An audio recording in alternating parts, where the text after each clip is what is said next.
بسبب المكان ده نينا كانت هتطلب لي الإسعاف وهتعرفوا ليه في آخر الفيديو. النهاردة أنا ونينا قررنا نروح متحف الشوكولاتة في مدينة زاجرب، وأول ما تخش المتحف تحس إنك دخلت لعبة مش متحف. أول حاجة ادونا بوكس صغير عليه علامات مرسومة، وتحت كل علامة نوع شوكولاتة مختلف، والفكرة إن كل أوضة في المتحف فيها نفس العلامة دي على الحيطة، وإنت لازم تدور على نفس العلامة وتدوق نفس النوع من الشوكولاتة علشان تعيش التجربة بحواسك كلها. المتحف متقسم أوض كتير، كل أوضة ليها ثيم مختلف عن الشوكولاتة، وكل ما ندخل أوضة نلاقي نفس العلامة اللي في البوكس، نفتح الخانة وناكل قطعة الشوكولاتة اللي تخص الأوضة دي.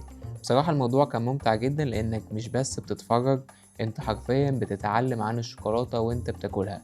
كل أوضة ليها طعمها الخاص. وأول حاجة اتعلمناها عن الشوكولاتة إن من 3500 سنة في أمريكا الوسطى الشوكولاتة ما كانتش بتتاكل، كان مشروب مر زي القهوة بيحضروه من حبوب الكاكاو الخام. والغريب ان هما بيسموا المشروب ده طعم الآلهة، والمشروب ده كان مشروب الملوك فقط. فتحنا علامة الأوضة دي وكان شوكولاتة خام كانت مرة جدا. وعرفنا برضو ان الشوكولاتة كانت أول مرة توصل أوروبا كانت في القرن ال16، وكانت رمز للفخامة، وكان مشروب للناس النبلاء والأغنياء فقط. وبعدين في القرن ال19 ابتدت إنجلترا تعمل مصانع شوكولاتة كبيرة، وهنا هتلاقي علب شوكولاتة قديمة ومعدات، ومن ساعتها الشوكولاتة بقت متوفرة للناس العاديين مش بس للأغنياء. نيجي بقى للأوضة اللي كانت نينا تطلب لي الإسعاف بسببها. كان في معلقة خشب في البوكس، طول الطريق المعلقة الخشب الصغيرة في الصندوق كانت لغز، لحد لما وصلنا لآخر أوضة. أول لما بتخش بتلاقي 3 حنفيات شوكولاتة.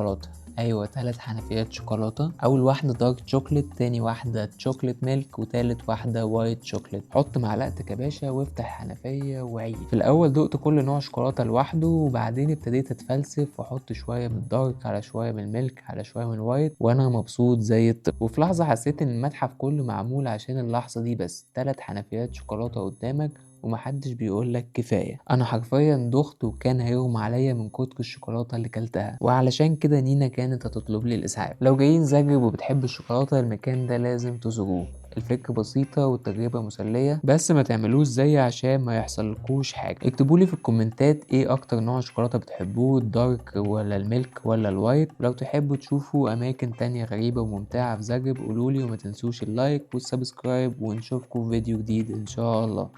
سلام.